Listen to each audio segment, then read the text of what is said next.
Welcome, everybody, to episode 139 of the Plastic Posse. This podcast is brought to you by some great partners at Microworld Games, Tankcraft, Tamiya USA, Bases by Bill, and AK Interactive. And also to all of our Patreon supporters, we're grateful for your support. You make this show possible. Before we get into the episode, I'd love to go around the room and check in with everybody. We're missing Jensen today. That's not a bad thing. So we're going to start off with Scott. How are you doing over in Utah? I am doing good. I am recovering from an amazing event. We'll talk about that in a little bit, but just want to shout out to the community and everybody that supported this little lab experiment we're growing in Utah. Grant and JB and everybody that came out. We had, I don't want to say low, but we had conservative expectations for the show, and everybody just blew our minds with attendance and everything. But again, we'll talk about that soon. Actually picked up a bunch of kits through happenstance. I bought a couple kits. Got one of those Ryefield KV1s like Jensen's been building. It's a really nice kit, and an Arma Hurricane. Bought from Mark Bradley a 32nd scale I-16, which I have a weird attraction to that ugly little airplane, but I just love it. And 132nd scale is great size. It's the ICM kit just in a Revell box. I also have been hunting down and picking up Goon's Mr. Leveling Thinner and Mr. Surfacer Primer where I can find it. So that's kind of what I've been doing. What about you, TJ? What you been up to? Well, as you know, because we were just talking about it for like the last 20 minutes, I bought a new 3D printer, and it's been really, really cool. Anyone that's 3D printed knows that when you get it dialed in and you get it working right, it's like borderline addictive because you're like, ooh, this was really good.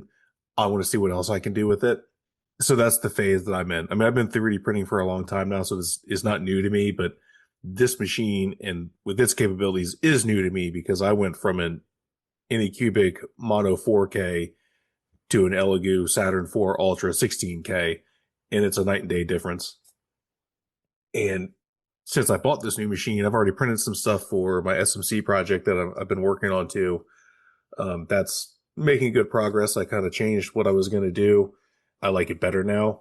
It made more work for me, but in the end, I think that work will pay off as opposed to using a commercially available aftermarket set for it, which is what I was going to do. So after I was done with printing those things, I was like, you know what? I want to really put this thing through its paces. What should I print to really get the most that I can out of this machine? I bought this nice machine. It was pretty expensive. You know, they run for about $500. You know, not super expensive, but that's definitely not cheap. So since Scott, I know have a bunch of his files too. I went to Elaine Rivard, who does these amazing STL files, mostly for Star Wars stuff. He does some other sci-fi properties like Buck Rogers and Battlestar Galactica, and I think maybe like one or two other things. So he recently finished the Hammerhead Corvette, which is a sweet ass design. I love the Hammerhead Corvette. Anyone that knows me knows that my spicy hot take is that I don't think Rogue One is as good as people act like it is. But I do like the scene where the Hammerhead Corvette pushes the Star Destroyer and the other Star Destroyer. That is cool. So I bought his files. You know, they're not super expensive. They're not super cheap either. It's about the price of a kit, really, at the end of the day. And you get this particular one had two sets, and one 1/44th, which is about 31 inches long, which is the same scale that Bobble did his full scratch build on. That was at Nats a handful of years ago. So that thing's huge. And then you also get the files in 1/225th scale. That one, when complete, is about 20 inches long. So still pretty big. Like it's large for sure. So I've been really the last 4 days just printing things for that. And I've got a fair amount of it done. I got stuff on the printer right now. Anyone that has one of these new machines knows how fast they are. And I have it set to fast printing. So it does it's like 150 millimeters per hour is max speed. And I'm printing at 30 microns, so pretty small. And you've got a 4,000 layers printing in less than 7 hours. It's so stupid fast. Yeah, that's what I've been doing, Scott. Printing a lot of stuff and working on models here and there. I'm jealous of the speed that you have. The speeds you're getting are incredible. And you've got a lot of other features that are just really, really cool. It's good to see innovation paying off for the hobbyist. And I think you've got a great machine. It's very, very popular for a reason. Yeah, for sure. Faux Hammer on YouTube probably has the best review of the machine in his opinion, and I would tend to agree. It's probably pound for pound the best hobbyist machine available. There's obviously way better 3D printers out there, but the price for what you get is kind of hard to beat with this machine. You know, those like Formlabs and like all those other proprietary machines. Yeah, you're gonna get better performance, all that stuff out of there, but you're also gonna spend 4 times as much, right? Like those machines are super expensive. But for a hobbyist like us, they're probably the best you can buy. I'm very satisfied with my purchase, like by far. Just in the parts that I've made for my model that I'm working on, I'm like, this was worth it. This is so much better than what I've printed from other models in the past. Like it's a night and day difference. Like you can really, really see it. At least I can compared to my old machine. Obviously, if you have like a 12K machine, this is not really an upgrade. But if you have an old 4K machine that was kind of outdated when I bought it 4 years ago or whatever, this is like, it's like a whole new world. Yeah, absolutely. And I think we're at like the part of this technology is kind of like with digital cameras. There for a while, it's like, oh, I got a 1 megapixel, I got a 2 megapixel, and I think we're at the point of, as far as the resolution, where you're at diminishing returns. I just don't think that you can see necessarily the difference between a 12K or a 14K, but the heating inside the machine, the ability to deliver files wirelessly, the speed, that's where it's at, man. Those are the things that are going to make this technology so much better. I mean, I have a 12K printer. It's nice. I like it. But I mean, where you're getting a print in 4 or 5 hours, I'm getting a print in 10 or 12 hours. I mean, it makes a massive difference. Yeah, and I think that's kind of been like the general consensus amongst the tech influencers, like on YouTube or whatever, on the hobby side, the modeling side. Like Faux Hammer has talked about it too. It's like at this point, what people want to spend money for is the user experience. Like for the most part, the machines are all the same. I don't care if you have an Anycubic or an Elegoo or a Frozen. Like they're generally all the same as far as what you're going to get out of them. Yes, some may be better than others, but for most people, the average user probably can't notice or care. But where you're starting to, what people are starting to do is like, well, I'm going to spend this bunch of money, so I'm going to buy the machine that gives me the best user experience. And it sounds like Elegoo is kind of gone that route. They're kind of winning that race right now. And of course that may change. I don't know. I'm not as into 3D printing as a lot of these people are that you see on YouTube or whatever, or probably even you, Scott. But like, just from what I've seen the trends, like, yeah, it's user experience. And in my opinion, this machine it's a phenomenal user experience. Yeah, it's not perfect. We were talking about that earlier. They have that weird 2-tiered build plate that gets resin built up on it. I mean, it's angled like up on the top where it meets, so it'll kind of drip down, but it doesn't really. Like there's a load of resin up there. And they make little hangers you can put to allow it to drop. I had my brother print me one because he has a Bamboo Labs FDM printer. I just got to go over to his house and pick it up. But now I'll just hold it, vertical like this and let it drain in. And it just adds, an extra couple of minutes when it comes to getting everything off the build plate. But yeah, I don't know. I'm so glad I bought it. I'm glad, I waited till now to upgrade because I've almost upgraded a couple times in the past. Yeah, I'm glad I waited, and I highly recommend the printer to anyone that wants one. I know Doc just bought one. That was his early Father's Day present. So he went from not having anything to having this, and he just discovered fire. Exactly. Of anybody, Doc should appreciate the viral nature of this transaction, But yeah, no, I think obviously it's a great printer. I know a lot of people that have it, so I'm excited to see that model you're working on come together, and it's looking really good so far. Damn it! Now I want to go buy one. Do it. I'm telling you, Yeah, they're so worth it. It's worth the money. yeah. I mean, gosh, there's so many good files now, and man, just Well, and to go back to what TJ was saying, I'm going to plug my friend Elaine. Okay, so the STL files, like TJ said, 30-40 bucks for a set of files. In this case, you're getting two complete sets of files. The amount of work and the amount of research that's in these things. I mean, Grant knows from these pods he's building. I mean, that's what Elaine is doing. He's going and getting the original kits that ILM used. He's buying those kits and he's using those in his designs for these STL files. And some people have a little bit of beef and heartburn about the price, but I don't. I have a number of these files and his work is top notch. And if you want a model that's extremely high quality, that's a great way to go. Yeah, and if you guys are interested in looking at that out there, it's Elaine Rivard Model Shop. He's not sponsoring us. That's just the opinion of a guy that has a whole bunch of his work and really appreciates the quality of what he makes. The way I look at it, okay, so take the Hammerhead Corvette, right? I paid $45 for the files. Yeah.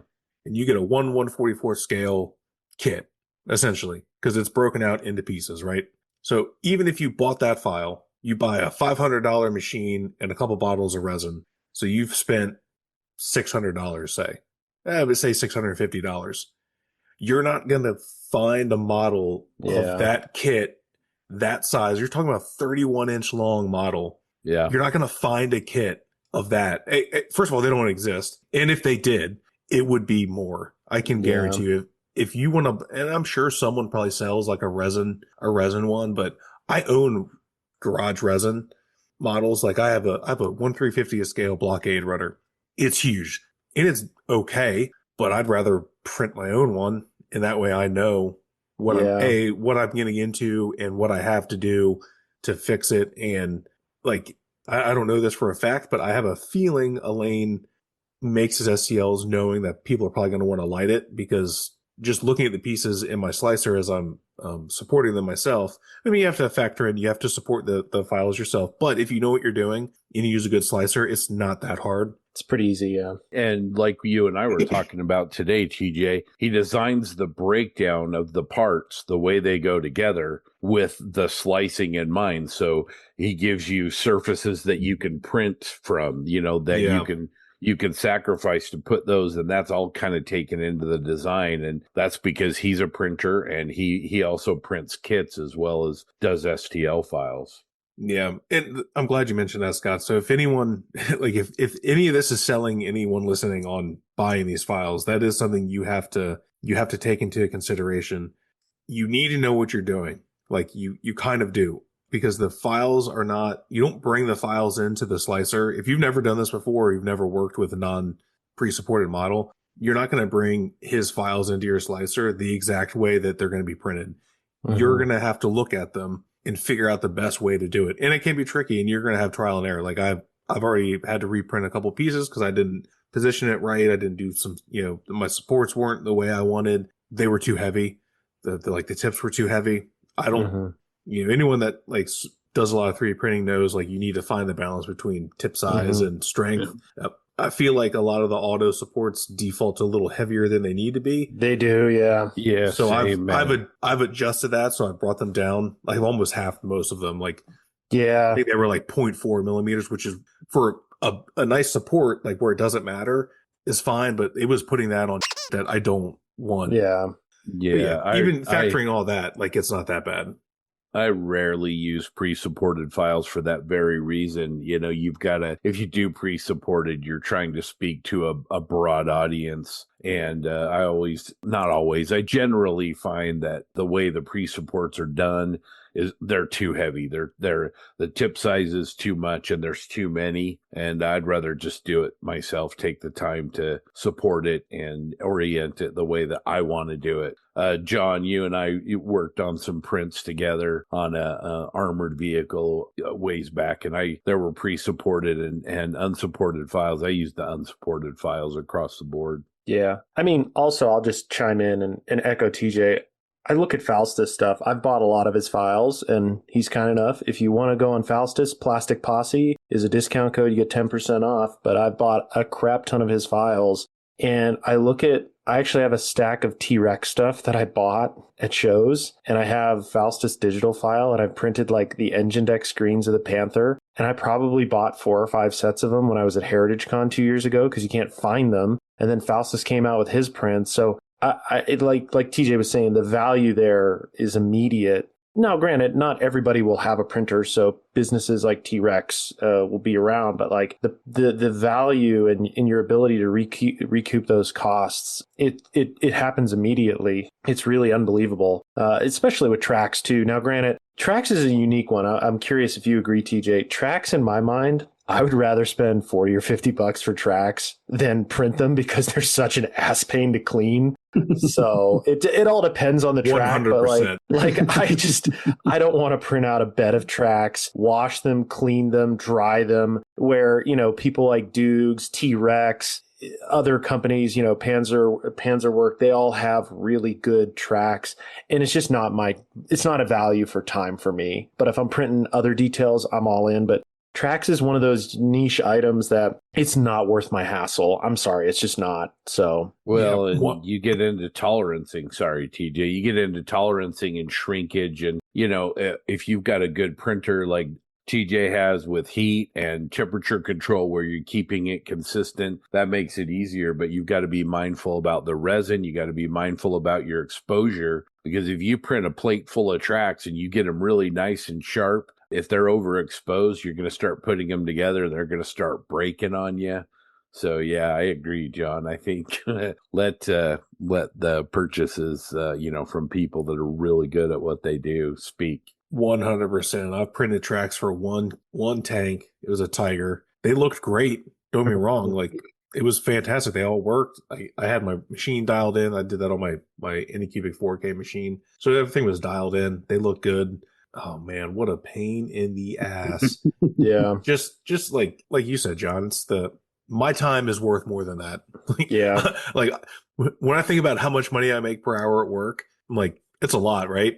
I'm worth that at home, right? Probably even more because I'm at home. Like, I don't have to be here. I'm choosing to do that. You know what I mean? And I'm just like, it's just not worth it. I'll pay $50, 100%. And like, I could print Sherman tracks all day long if I wanted to. I've got files for them. They're out there.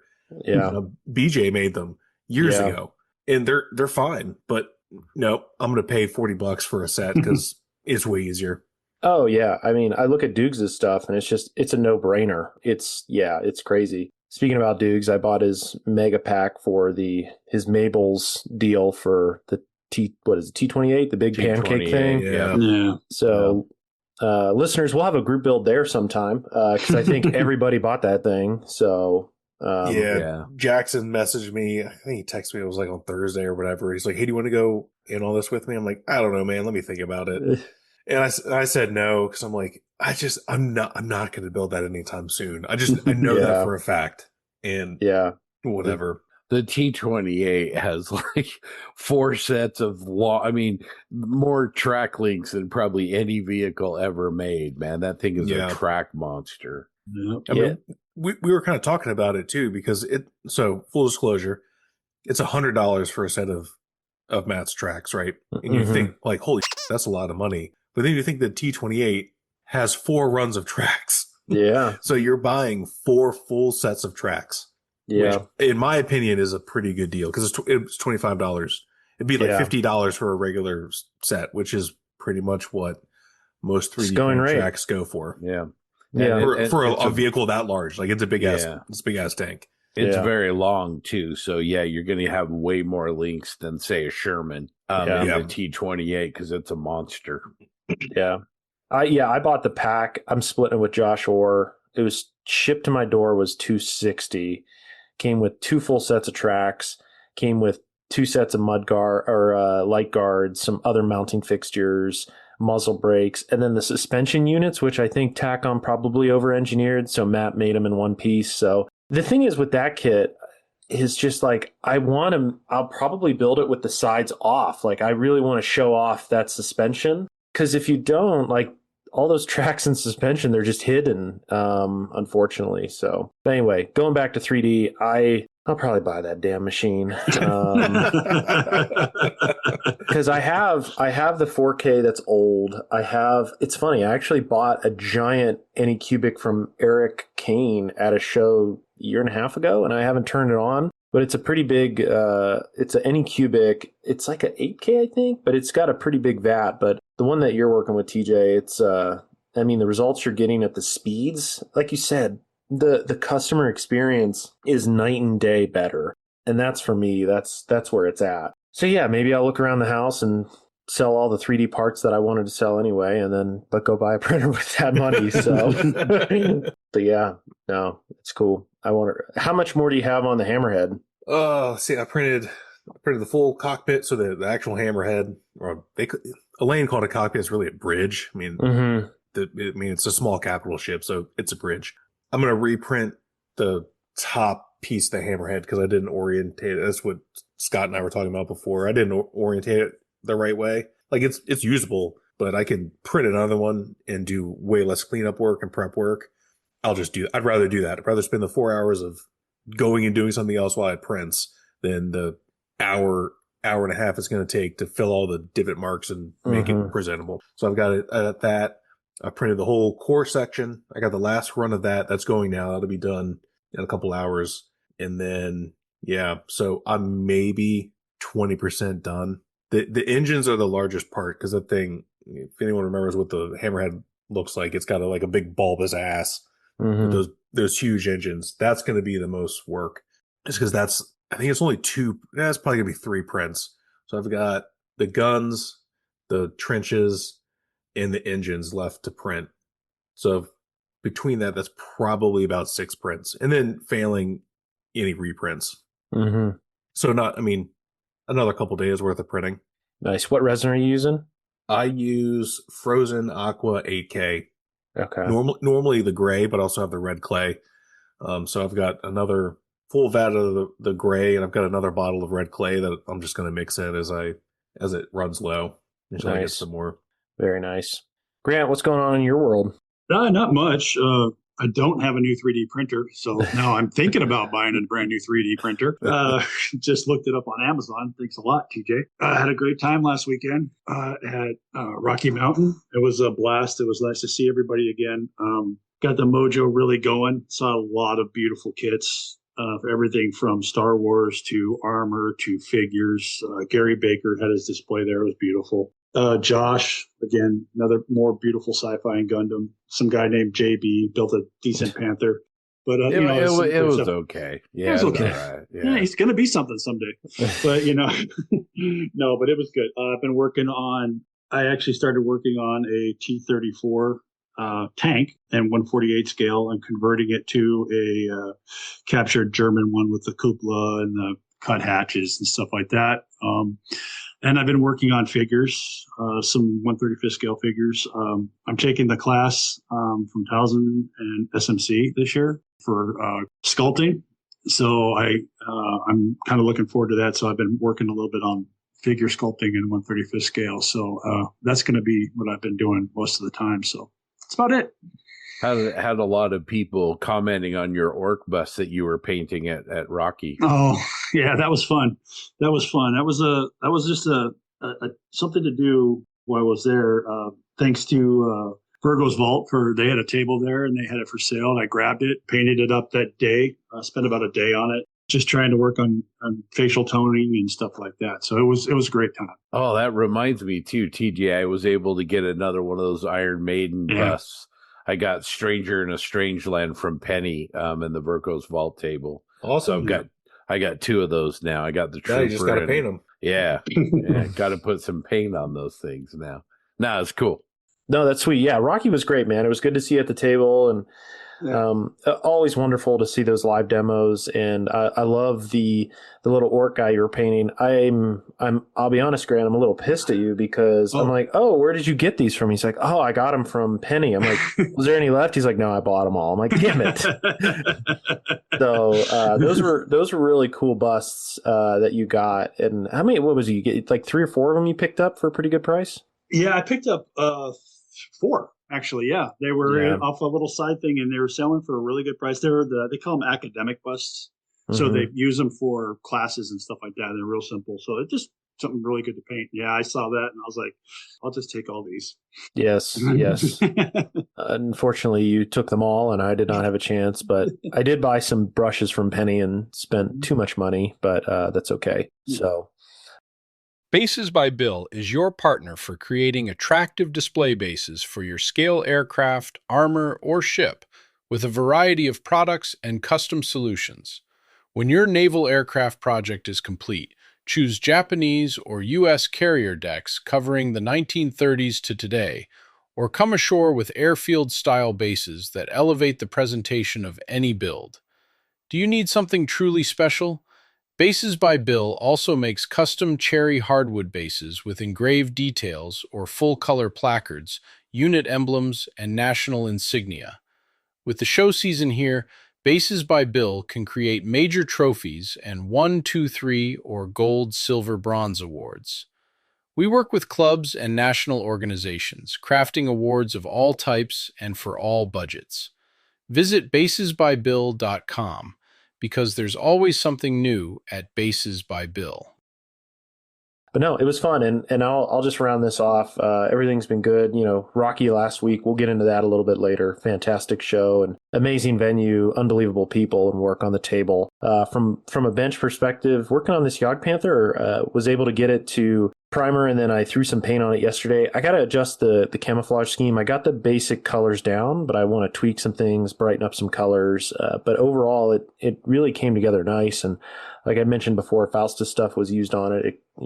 Honestly, everything he had except the railing for the side skirts was used, and his work is great and just shows that anything's possible with a 4K printer. I can't imagine a 6K printer. So that's been a lot of fun. The bench is a disaster, so I'll need to clean that up. But yeah, I think coming off the Rocky high, getting that motivation and just seeing everybody and what they've been building was again motivating, and it's been good to get back to the bench, and the summer's coming, and hopefully I'll spend more time here. So overall, it's been a lot of fun. I think I will get that 3D printer.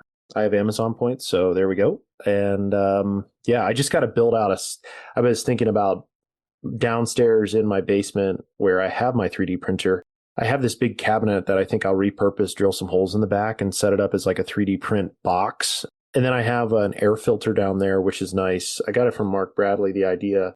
But they're pretty good size, like HEPA filter thing, but I just have it run all the time just to scrub the air just in case. Even though when I look at it, like the VOC warnings are pretty low from these machines. The only time you get a spike is when you lift up the lid. I don't know if y'all have tried to monitor your air before, but like I have an Amazon Home little air sensor I put between the HVAC and the printer, which is across like the basement in the unfinished area. And I'll be honest, I only get spikes when I take off the lid and it quickly dissipates. But if it's running, you might catch a little smell. But from a VOC perspective and monitoring, like it doesn't register that high, to be honest. Yeah, that's been my experience as well. I do have it close to a window in case, I've got some issues with it. But yeah, unless you've got the hood off of it, it's really, really good. And then TJ, I'm not sure if your machine has it, but I've got air filters under the hood on my machine that I can use if I need to, but I haven't really needed to use them. Yeah, my machine doesn't come with one. You can get them,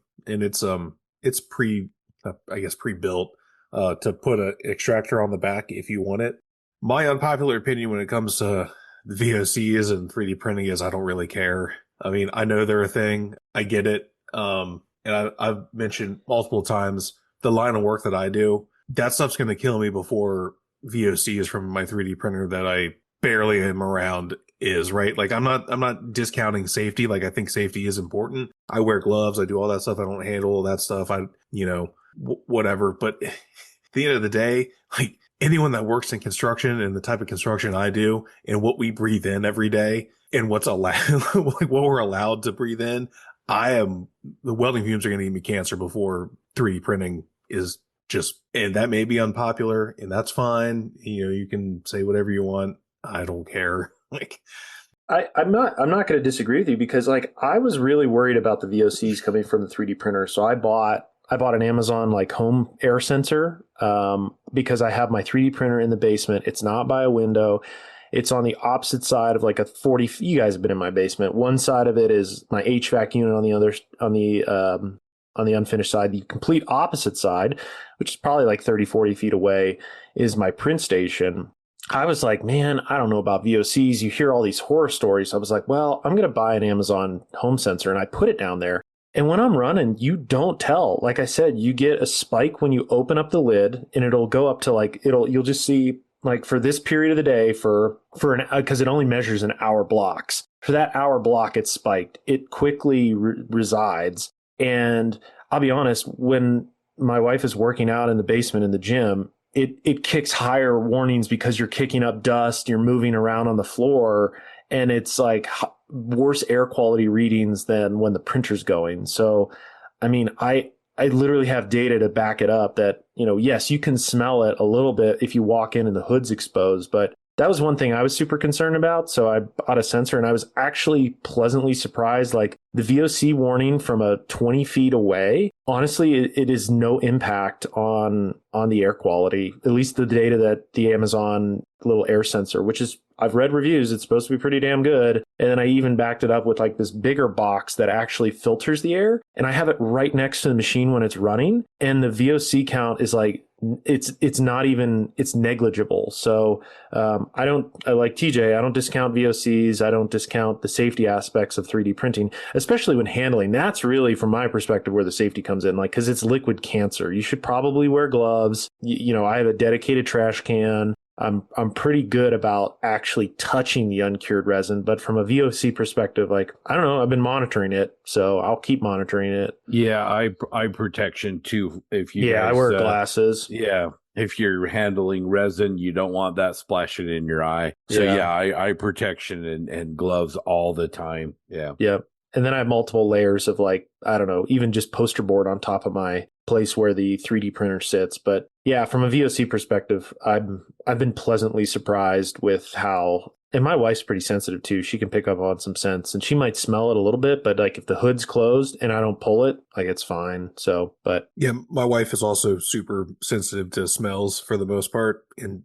she's never said anything because mine's also, it's in the same half of the basement as our gym. It's not like, you're not like bench pressing with it like right in front of your face, but like you can see it. Yeah. Same for mine. It's very similar setup as you. Never said anything. Yeah. The only time Lindsay's ever said something is if I pop the hood, and then she'll go down like within the hour of me popping the hood, there'll be residuals, but it'll go away pretty quickly. So anyway, well, listeners, you just had a informal deep dive in 3D printing. We should contact Elegoo to see if we can get some discounts for all the people that are going to go buy one now. No, I'm serious. I think I'm going to pick one up. I think I'm pretty excited at the results you're getting, and more importantly, just the time. Like, oh my gosh, I feel like the Anycubic. It's great. Don't get me wrong. For a 4K machine that was $150, it's a machine. It's amazing. You got your money's worth. I mean, that Jagd Panther you're working on now technically is a Das Work kit, but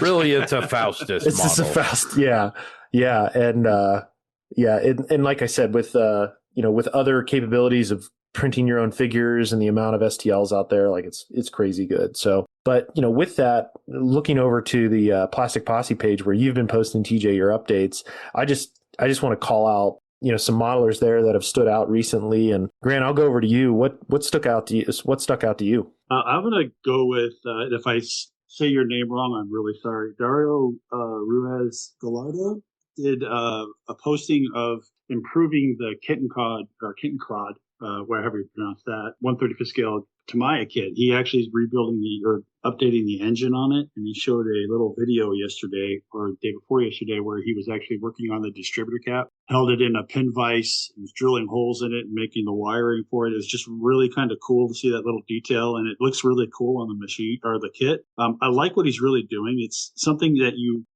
won't see it. If you don't look for it, you won't see it, but it's one of those things that makes it a kit so much better. Just those little improvements like that. It's a great little thing. And I really applaud him for, going that extra mile for that kit. It's a great kit anyway, but it's Tamiya, but what he's doing has just made it so much better.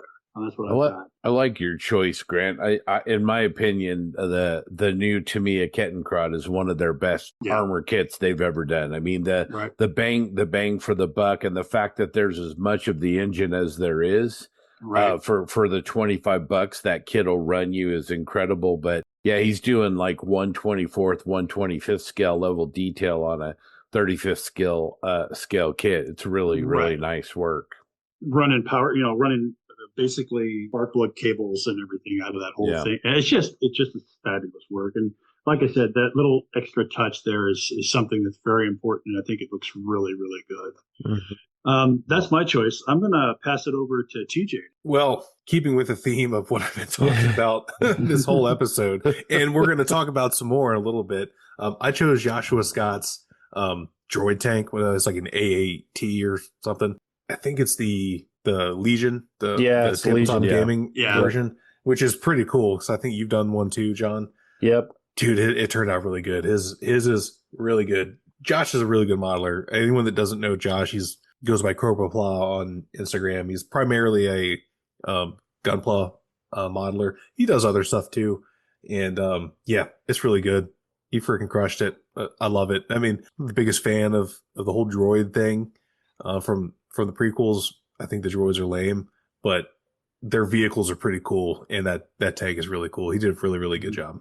Yeah, and he's unapologetic about referencing JB's build as inspiration for his.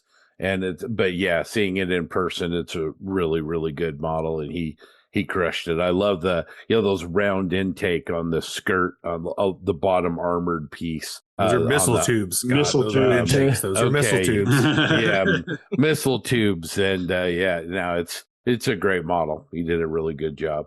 Yeah, seeing it in person, it's super sweet, and it's really, really well done. I like it better than mine. It pops really well, and his photography is good too. So, Rogers, Josh, it was good. Nice. Well, I'm going to go with Bogdan Ionetti's Mach-E 202. It's the 1/32nd scale kit that Italeri does. I have one of these. I love the Folgore. It's just I think it's one of the most beautiful of all the World War II fighters. It's very unique. It's got the torque offset wing that the right, or I think the starboard wing is a little bit longer than the left one to offset the torque from the Daimler-Benz engine. But his paintwork on that build that he did the all over tan with the smoke rings, and his smoke rings are really nice and tight, really beautiful olive green. Just it's a stunning build, and really, really shows off what you can make out of that Italeri kit if you get after it. So if you haven't seen that, check that out on our group. But I think Bogdan is from Romania, I think. But beautiful, beautiful Mach-E. Really, really nice. I didn't realize the wings were a different size to offset the torque. Yeah, they were ground looping them when they first designed it. And they actually had to extend that wing to offset that because the Daimler-Benz engine, the original Mach-E airframe was a radial fighter, and they just converted it over to the Daimler-Benz engine, working with the Germans on it, and just made it into a pretty mean little fighter. So anyway, very beautiful, beautiful model. That's super interesting. I did not know that. I'll finish it off with a vignette. This person just started posting. It's not just Panzer Normandy vignette. Like, it's just really well done. There's a wedge of a building and some paratroopers, and the shading and the coloring on them is just it's really well done. So thanks so much for posting in the group. I took some notes. Right click, save as photos. They are very, very well done. So happy to see that person show up and start posting. Easy call out for a great piece. It's a sharp piece. I like it as well. Yeah, I've been figures. Following him on YouTube, or subscribed to him on YouTube for a while now. Mm-hmm. He's really good. He does some pretty cool stuff. Yeah.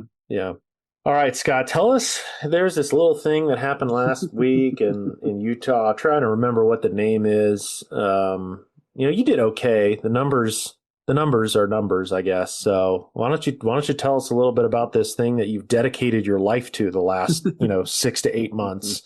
Yeah, thanks, John. Yeah, no, we had installment 3 of the Rocky Mountain Expo was Memorial Day weekend, first couple of days. And yeah, just want to thank the team for everything that they did, for Barry Biediger, Joan Biediger, Brandon Mickelson, Sean Schuler, Josh Buck, Sean Earl, of course, and all of our volunteers that helped us out with the show. Couldn't have done it without them. Like I said, we had some kind of conservative estimations of what we thought would happen. When the first couple of years, we had a venue that we had kind of maxed out very, very quickly, a National Guard Armory, and they were a great partner for us, and we really appreciated it. But it's just clear we couldn't stay there. We just couldn't support the show, and so we looked for a venue, and we were able to secure this venue back in November, which didn't give us a lot of time. But the downside was we had one weekend to choose from, so we did what we did. It was on a holiday weekend. We were a little bit kind of intimidated by that, hoping that people would still come, and then,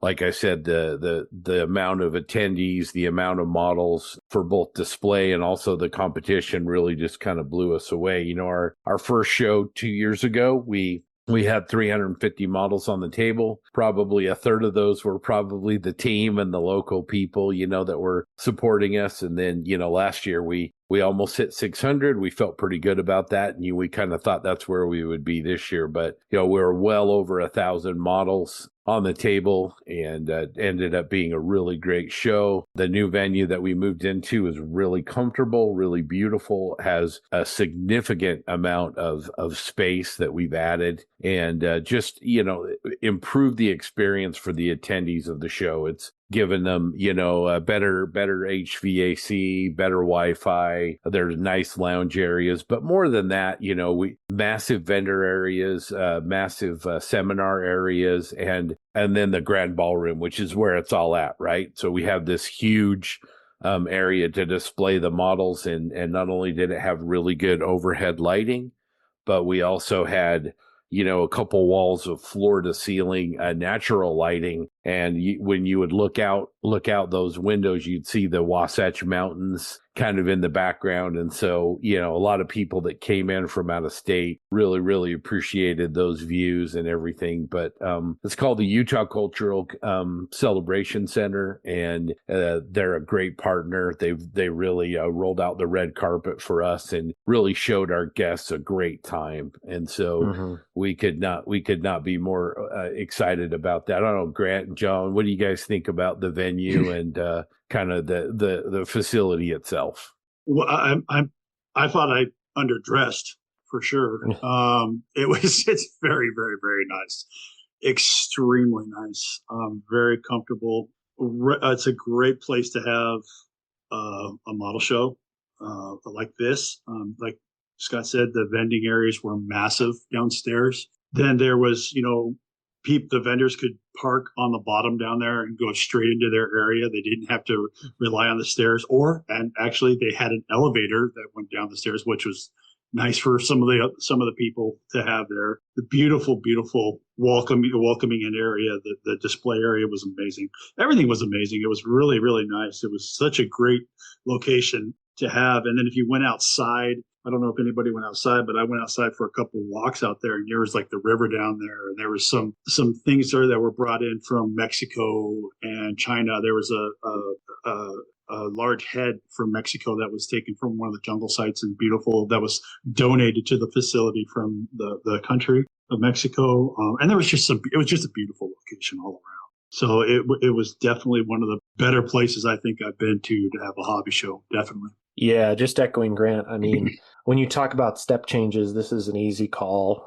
I think what the facility has is a perfect place for a scale model show, and really gives when you think about venues matching the level of the show, SMC comes to mind, where you have a place that is commensurate with what's being done in there. And I think Rocky's location is fantastic. One of the videos I love is like when you walk into the main hall where the models are displayed, there's these giant windows, and it's so bright outside you don't really understand what you're looking at first. But then I took this video and I zoomed into the window, and you can see the mountains just pop, and it's just, again, a great facility, beautiful layout. I think what you've done, Scott, there with your team is really brings something special. And next year it's only going to get bigger. I like the two-tieredness of it. Upstairs there were some of the landmark vendors upstairs, like Penny from Burko's Vault, Steve and Rick giving demos. And then when you go downstairs, like the room was pretty full, and people were selling, and the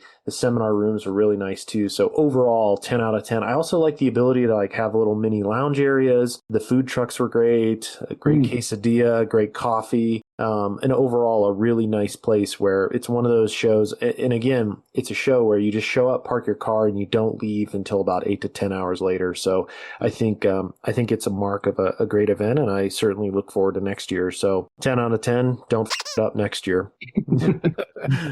Well, we will do our best. But yeah, some special shout out. Carrie and Hank and Dan Knopfel showed up. Weren't expecting them. That was great. And then Bobble too, he hadn't pre-registered. I know he's going to be moving back home from where he's been. And so I kind of thought he had already done that, but turned around Saturday morning and he was there. So it was really great to see him. You mentioned the demos, Steve with Value Gear and Rick from AK, and then Penny from Virgo's Vault, doing those demos on the top floor as people walked in. It really kind of engaged people, I think, and kind of set them in kind of a mindset of not just, okay, I'm going to go right to the contest floor, but there's a lot more at this show than, just a contest. And that was really, really terrific. Great vendors, obviously great partners. We had the I call it the taco truck from heaven. So we had the coffee and the ice cream truck all laid out, but we had trouble because it was Memorial Day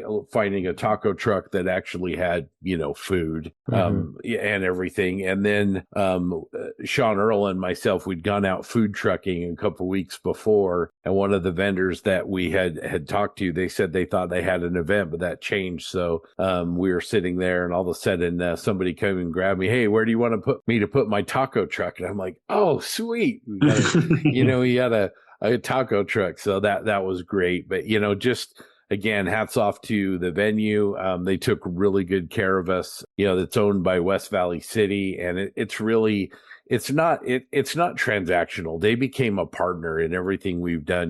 We've promoted their venue. We've promoted the fact that we're bringing people in from all over the U.S. and Canada to come into this beautiful venue. And then they promoted to the community of West Valley City what it is we're trying to do culturally and from maybe a little bit of an art and craft perspective, whether it's school kids or veterans in the community, but really kind of showcasing our event. And it was really, really terrific. Wanted to give a shout out. We had a number of seminars. I think we might have almost had too many. That's something we'll tweak moving forward. But I'd put our slate of seminars that we presented up against anybody in the country. Amazing. I mean, we had your sort of traditional scale modeling topics, but we had, Virgo's Vault. We had a special presentation by Joe Porche and the Tom Daniels Group.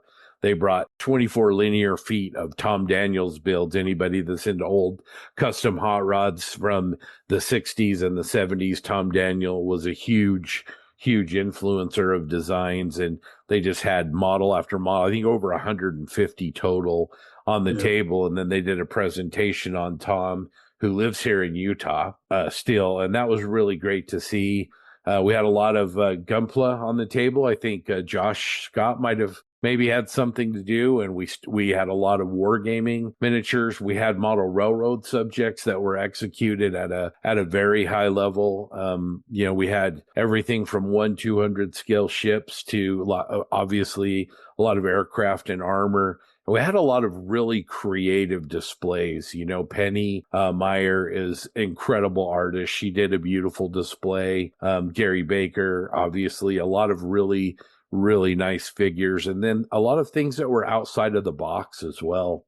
Dave Clark's, his little armor in the coffee cup, teacup display was really, really popular. Obviously, we had Bobble's Federation bomber, which is incredible. And if you want to see that, check out Adam Savage's Tested. That dropped shortly after Rocky, and you can see Bobble's hammerhead as well as his Federation bomber.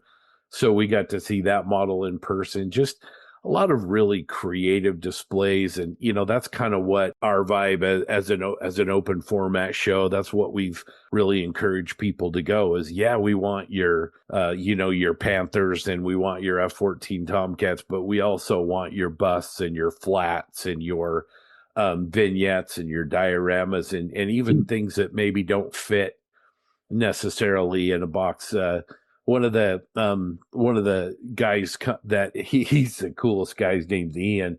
He's kind of one of these ultimate Ninja Warrior athletic competition guys, but he has a group of people that take Hot Wheels and he melts them down and makes all these custom hot rods that are, very, very unique. And there's a whole group of people that do these, and he brought a big display and won some special awards, so just a lot of really great stuff to be inspired by. And, obviously great people, people coming from the East Coast, Boyd Brown and, Jeremy Moore and Robbie Knopf from Canada and, Jake and a bunch of guys from Texas and David Brian Bridges from Florida and this, Benani guy from Colorado and Mayberry guy from California. So it's really, even though it's in Utah, there's really a lot of people at this event not from Utah, which is great. I think the local community really gets to be inspired by people from all over and we bring everybody together and, that part of it, I think is really something special. The local community really responds. So anyway, we're going to apply June 1st for a date for next year. So hopefully we get that on the calendar early this year. And if you haven't been out to our show, we're pretty proud of what we're building. And I think we're, on the right track. We seem to be from the feedback we get, but we'll continue to refine it and improve it and hopefully just make it something special where when people come spend time with us, they really find it to be of worth and that they're really enjoying the time and the expense of coming into a show like this. Definitely. And I'd like to say one thing too, or a couple things real quick. Kudos to you, Scott, for everything you did. Great show. Fantastic. You did it. You and the Barry and Joan and did everything. It was great. The show is 2 days now. So that's a big plus. You get 2 days, and an extra day in there. It's just not a 1 day show anymore. So that's a very big plus. There's some amazing restaurants around the area. And the hotels are all around that facility. I mean, within I think my hotel was like a mile and a half at the most from the location. And a lot of people were staying there. So there is places to stay. There's several places to stay. There's some great food. It's a 2 day show and you don't have an excuse not to come next year. It's a great show. I appreciate that, Grant. We are also going to expand day one. Friday has been it's really kind of been a day and a half, but next year we're going to go all in on Friday. We had a number of people in line at noon when we started setting up the show. It didn't open until 3, and some of them started getting a little aggressive. So I think we better open up early on Friday so none of my team gets hurt. But yeah, no, it was a really, really good time. The stuff on the table was amazing. We had about 24 special awards, and the work that received the special awards, I mean, was really incredible. I mean, as good as any show out there, and really, really just a great event attended by great people, and to have gone from 350 models 2 years ago to over 1,000 pieces on display was just, speaks to the community and their enthusiasm for what we're doing is a true open format show. I think it's out in our area, kind of a little bit of a breath of fresh air, gives people a different perspective than they've had before. And they really seem to be responding. And I think Virgo's Vault in 2027 is going to do another open show down in Vegas. We support that 100%. And, we're building a partnership with them, and I'm excited to see what they do with their show and everything. But no, it's just a terrific event. It's a lot of work. The last 6 months have been, especially where we didn't land the venue till November. It's been a little bit of a pressure cooker, but it turned out great. And I just want to thank everybody, the vendors, the seminar providers, and the exhibitors themselves that put models on the table and put their work on the table to share with us. Just appreciation to everybody who came and made Rocky Mountain 3 a huge success. All right, let's go over to TJ. TJ, you got an idea for a new event? Yeah, so I think I messaged our little Plastic Posse group chat yesterday, and I had the idea that maybe we can kind of go back to our roots, right? And because when we started this podcast, it was just the three of us. It was me, you, Scott, and the Master of Serpents, Doug, and we all shared a common bond over Star Wars, and especially Star Wars modeling. And I think it might have been our first group build was the TIE Fighter group build. It was a long time ago, so I get my history a little hazy.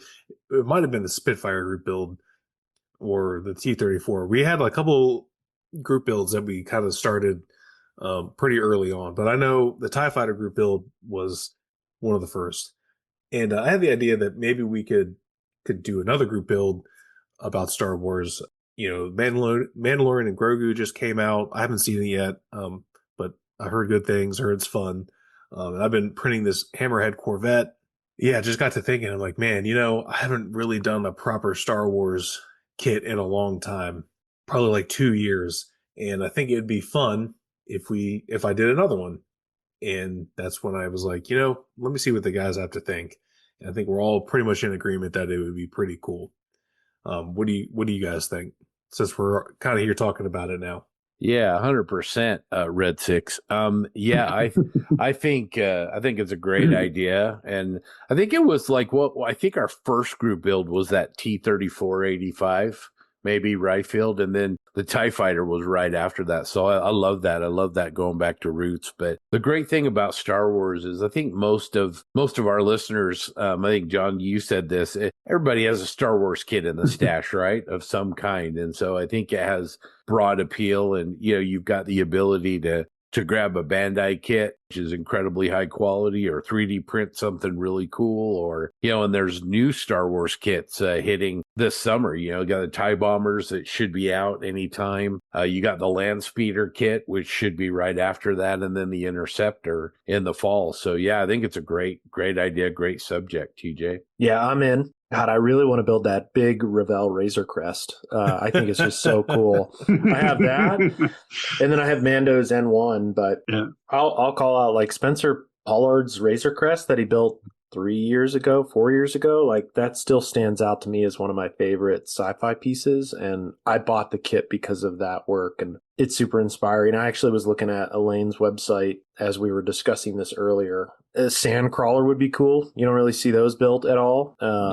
Yeah, that's actually the next set of files I'm going to buy from him. Yeah, that's cool. There's a lot of good stuff. So yeah, I'm in. And especially with the Legions kits too, there's options there. Everybody's got an old AMT kit lying around, I bet. Dude, I'm in. I think it'll be great. And then especially with the new TIE Bomber coming out, Scott mortgaged his house for a couple of them. So actually, those were less than the Goon stuff I'm trying to find. Yeah. I'm in also anything to build more Star Wars kit bashing, anything like that. We all just saw Babel's work, and that's majorly impressive work that he's done. Like we said earlier, or JB said earlier, Bandai kits can get it at Home Goods, or not Home Goods, but wherever, just about everywhere. Hobby Lobby, yeah. Hobby Lobby, sorry, we don't have Hobby Lobby around. And you can get them pretty much anywhere. And it just, there's 1,000 things out there. It's a great build. It's a fun build. So I'm definitely in for this one. And speaking of Bobble, let's not forget he was featured on Adam Savage, the Adam Savage's Tested channel. Yeah. Like that's a pretty big deal, and congrats to him. And I watched the episode. It's him and Grant and Adam go full nerd for Bobble's work. So again, I thought that was a great episode and well deserved to see him in the spotlight, to be honest. So definitely his work is amazing. I'm lucky that he's in the club out here with us and that I'm in, and seeing his work grow from The Expanse, the stuff he's done for The Expanse, and everything else he's done. It's just amazing. He will be missed. So but everybody's got a Star Wars kit, so let's do this. Let's have some fun. Awesome. Well, I guess that sets it. Well, we don't know we don't want Jensen. What's Jensen going to say? So who? He's not even on this podcast anymore. Yeah.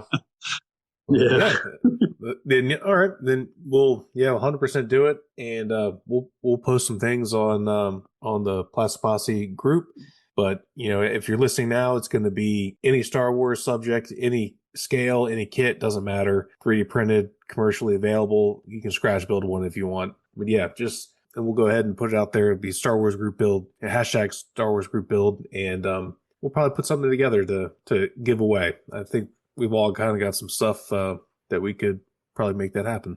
That sounds great. All right, rolling into our discussion topic. We've discussed a lot already, so I don't know how deep this will go, but this is one I had to think about, and it kind of goes back to, I feel like we've all evolved a little bit from out of the box builds, but like there are some basic builds sometimes that really just shine. And this is just a topic, like I call it the sleeper build, something that, you thought was basic during the build, but then when you finished it, it turned out way better than expected and kind of stands out as one of your standout pieces. And maybe I'll just start. And I'll start with the Tamiya M4A3E8, the Korean War version. And I was just going to build that as a out of the box, Rice's Red Devils standard kit. And then I got to thinking, I'm like, man, what if I did the literal box art and only use out of the box what was found in the box? And that was a really fun exercise, and it really didn't click until halfway through the build or more. But, I just started as, this is a new kit. I want to build it. And then that moment is like, oh, wow, this is something more than I thought it was. And again, this subject doesn't have to be necessarily out of the box, but, where you've been working on something, it's kind of vanilla almost. And then all of a sudden, that's when you start adding, the sprinkles and the chocolate and the strawberries. And you're like, oh, man, this is actually pretty freaking good. So, that's one that stands out to me is the box art build that was built. Oh, my gosh, I think I made that over 5 years ago. I really enjoyed it, and it's inspired me to do more. And the Tamiya Jumbo is up next there. I think that one is one that's really cool. And then I'll also say, the latest Rockets ride, renamed from Dirty Mike and the Boys, because I want to display it in public and I don't need people asking me questions on what that means. So listeners, if you're interested, Google the other guys. You'll see what I mean by that. But just another build where it's like building out of the box and then it really starts to click in the weathering phases. So again, this is a general topic where you have a vanilla build, you're not feeling it, and then all of a sudden things start to click. And Scott, I'll go to you. What's one for you that it didn't stand out until maybe the bitter end when you started to show it off? Yeah, the one that I immediately started thinking about when you brought this topic up was the AK build that we did on the FJ cruisers. I really, when we started that project out, kind of struggled with the kit a little bit and wasn't really sure what to do with it and where to go with it. As it went on, just put a simple base under it, did some airbrushing work on it, and ended up being a build that I was really happy with. And so I think my FJ43 for me would probably be the one that, just kind of wrestled with it. And then at the end of it, just kind of went, oh, wow, we definitely polished this one up. This is the out of the box, not out of the box build. Yes, exactly. with the stealth sprue. Yes, that wasn't in the instructions. Yes, absolutely. Do not pass go. Do not collect an award. Have a nice day. Right. The DQ table is over against the wall. No, that's a good call out. I think I'd agree with you there. That was one build for me where I was building it and I was like, man, I don't know about this. And then I start adding weathering to the yellow and then adding the zebra seats for me where it was like, oh, now it's just clicked. And what I thought was just going to be a basic slammer build turned out to be something a lot more special. And again, adding to the base to it with the cracked earth, like it all just started to really click there. And no, I'm with you there. Grant, how about yourself? I'm gonna go with our main Kuba wagon build. That was at least you finished it. Thank you. Yes. Yeah, that was one like the F series one that I was at first it was just like, okay, it's just a Kuba wagon. Ended up being a really great kit. It's a great kit. It's a really nice kit. I ended up throwing mine on a little circular base, put it at an angle, threw a guy in the back, and it kind of the painting is where it hit for me, where everything changed. I did a tricolor scheme on it, which with a really faded tricolor scheme on it. And that's probably one of the better camouflages I've done. So that kind of turned it for me, putting the figure on the back and So and that was a fun build. The FJ was also fun. I was in the same boat as Scott. We were missing parts, and mine didn't get DQ'd, but we had to get extra parts from AK. But in the end, it turned out really nice. So those two are probably my favorites. I think you're talking about. Nice, yeah. I feel bad. I didn't finish the Kubawagan, but I certainly love the one you finished. And no, it's a good call out. Those little builds that are sleeper builds. TJ, what about yourself? So I've been thinking about this since you brought it up, and I was going back and looking through my projects that I have folders for photos. And funny how this worked out, but I think it might be the Fine Molds 72nd scale Y-wing that I did a couple years ago, which was the last Star Wars kit that I did. I've talked about it before. I built that. I started building. I was like 95% done, probably a decade ago. After I bought it, which was a long time ago, I put it back in the box and I just got it out. I'm like, oh, that's right. I'm like, this is built. And I was like, I'm just gonna throw some paint on it. And came up with the paint scheme. And after I did that, everything was just like kind of clicking. I'm like, man, this paint scheme is like dope. And then I started weathering it. And by the time I was done, I'm like, damn, this might be like the best Star Wars piece I've ever done. Like, this is really good. I mean, I want to say, I won like best sci-fi at like, what's the Richmond show, the ODO, which is there's usually some good sci-fi work there. And that was to me, that's like a true sleeper build, man. It literally was a decade old build that was never painted. I threw some paint on it and it turned out fantastic. It's still one of my favorite builds I've ever done, just because I like the subject and I like the scheme and just how it all just gelled. The scheme was really good on it. It really stood out, and liked your inspiration for it. As you just executed that build really well. Thanks, Scott. Red 6. No, that's great. Maybe. So listeners, if you have a sleeper build that kind of stuck out at the end, let us know. We'd be curious to see, and feel free to post pictures on Facebook. We'd love to see them, and get ready for that Star Wars group build. I feel like every topic we've touched on today had a flavor of Star Wars in it. So that was not intentional, but works out really well to subliminally message that in every discussion point we have. But with that, that's going to wrap this episode. It's been a lot of fun. 138. A couple things to look forward to. Again, that Star Wars group build. We'll get details out soon, but basically, if it's Star Wars, you can build it. No blockers, no restrictions, no nothing, no out of the box only for the instructions, per instructions, I should say. So Scott, you should be okay there. Sweet. But listeners, tell us, chime in what Star Wars builds are top of the list for you. Maybe it's that old AMT kit that you've had forever, or it's a super recent Elaine Rivard STL that you want to get printed. And then also sleeper build, as we were just talking about, what is something that you were building that you were mad about that really caught momentum and then turned out something way better than you expected? We'd love to see them on our page. But with that, I'll close out for episode 139. This has been a lot of fun, and thanks so much for following along with us.